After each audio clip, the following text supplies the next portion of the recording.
Hey everyone, getting the close-up view here. I'm Electron Tom. I'm going to give it about 50 more seconds until we get everybody in. I'm going to get situated here at my little virtual lab space. I'm just checking the feed to make sure everything's cool.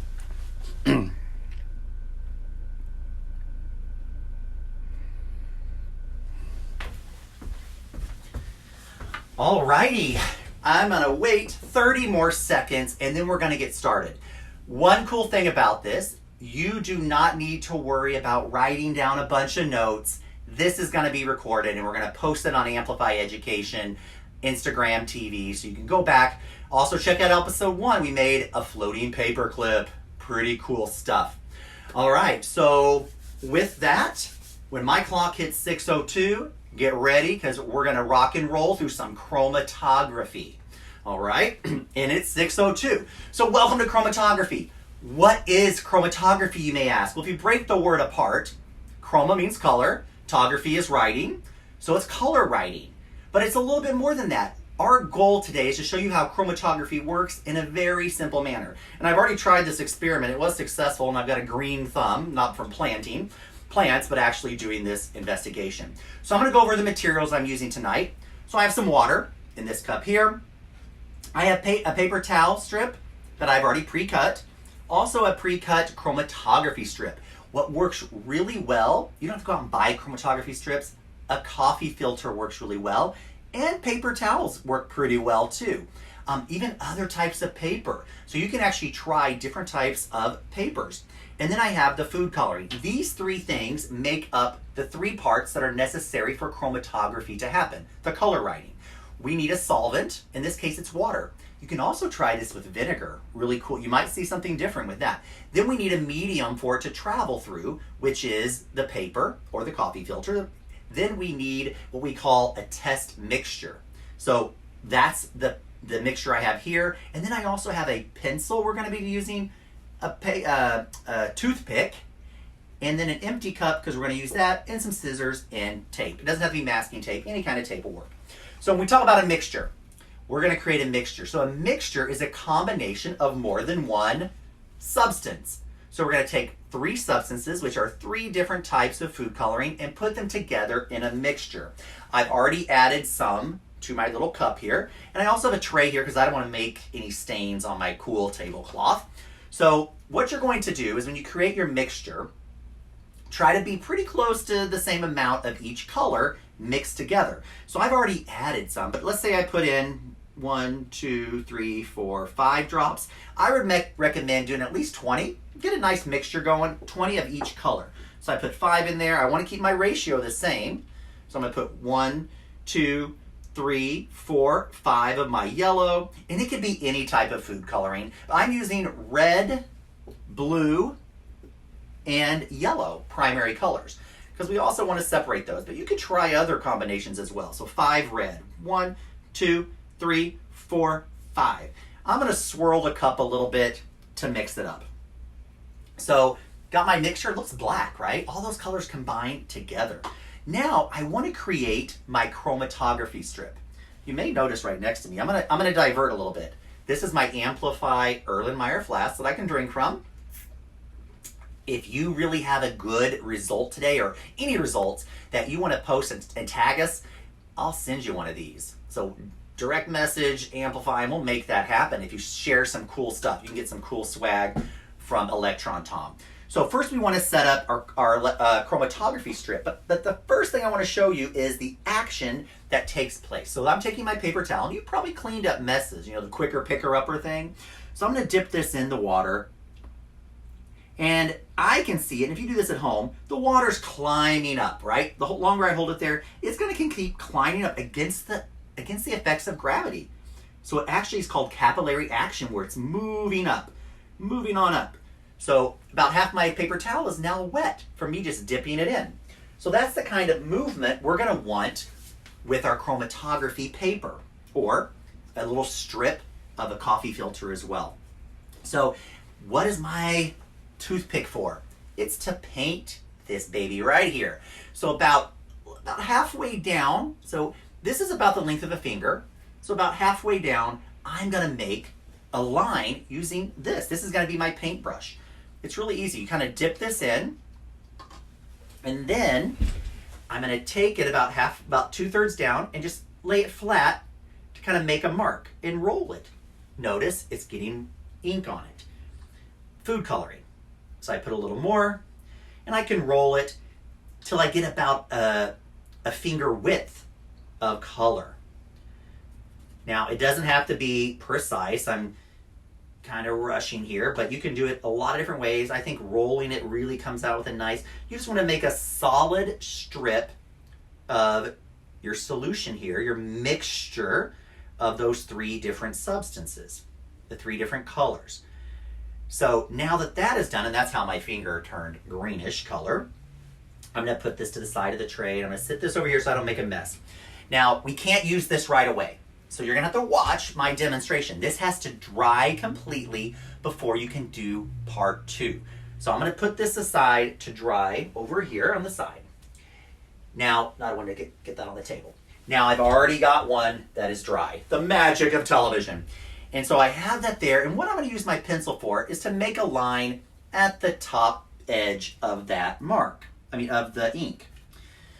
So I've got my line there. And now I want to set up my chromatography lab station. So I'm taking a cup, and I'm going to take my pencil, and I'm going to take a little piece of tape. Just a little piece of any kind of tape that you have. And I have more white on this end. This is the end that's going to go up. That's where the direction we hope the water travels and carries those things with it. So I'm going to take the tape and just attach it like this so it can dangle. And then I'm going to take that tape and put it on my pencil. I'm going to do a little roll around just so it's on there pretty good. So now it's going to dangle into my cup. Well, remember, we have to have the solvent to move through the water. Through the paper towel or through my chromatography paper.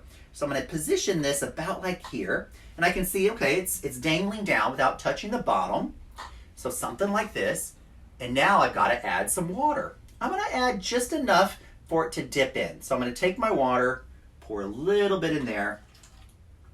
Not too much, not too little, just right. So just enough so when I drop this in, it's touching and the water starts moving upward towards the food coloring. I'm going to let this sit here for a second. It's going to take about 5 minutes or so for that capillary action to move through.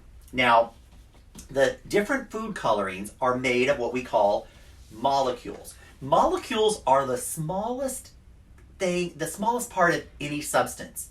And then molecules are made of something even smaller called atoms. So we're going to talk about these molecules. So these molecules have different properties. It's yellow for a reason, it's red, and it's blue for a reason. Now, different molecules travel different speeds up the paper. So we have to kind of think, which color do we think might go up the highest? Either the blue, the yellow, or the red. And so depending on the size of those molecules, the small ones go fastest. So if it's a small molecule, let's say yellow is the smallest, it's going to end up at the top of the chromatography paper. So we're going to let that sit there while I then demonstrate this as a model. So I talked about molecules. They're so small you can't see them. We want to be able to see this in a more physical way. So I'm going to create a model, which is part of science. So I've got 3 types of pasta. So you may see there's some color change happening here, but I've got 3 types of pasta. Penne pasta. This is my large molecule. Let's say it's one of the heavy molecules of those. Then I have macaroni. This is a medium-sized molecule, not as big. And then I have this little pasta called orzo. Tiny, tiny little pastas. Very tiny. What I'm going to do is I'm going to put them and make a mixture. Just like we made a mixture with those 3 in the liquid, I'm going to make a mixture in my bowl. I'm going to dump them in, and I'm going to stir them all together, just like I did with the liquid. How am I going to separate these? Well, let me show you a cool thing. I've got an empty container here. I'm going to dump all these in my container. So here goes all my molecules. These are models of a molecule. Here we go. And I put the bowl back over here. And now you can see Well, they're all mixed together. If I shake this and keep shaking it, and I keep shaking it, I'm gonna shake it, shake it, shake it, shake it, shake it, shake it some more. Like a little earthquake. And what you're going to notice, I'm starting to see some separation. All the little bitty orzos, my small molecules are going to the bottom. My macaroni starts landing in the middle. And all the penne starts rising to the top. So this is basically a scientific model of what molecules are doing as they start to separate in our chromatography. So this is something you might want to try at home as well. So I'm going to shake it some more, and now all my penne pasta is at the top. Pretty cool demonstration of a model of what's happening right here. So let me check the time real quick, make sure we're doing all right on time. This is still separating. So as I pull this out, because we're running out of time, I want to show you, I've got color separation. I would need to leave that in a little bit longer, but because I knew the magic of television, I did this one earlier, and here's my result. Notice the blue made it to the very top. You can see some blue up there. So blue must be the smallest molecules. Then red and kind of pink stayed down lower. So red must be the largest, kind of like my penne pasta, and then yellow kind of hung out in the middle, kind of a yellowish orange. So that's my macaroni. So if you think about that, you learned about molecules and separating.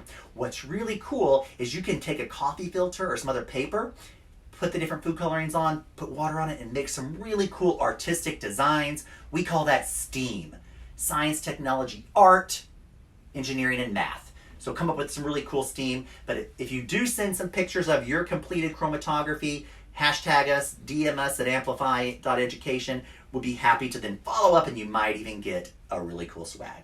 So I'm Electron Tom. Thanks for joining me tonight. And I love that you had taken that time out of your day. And thanks again. And we'll see you in a month. We're doing these every month.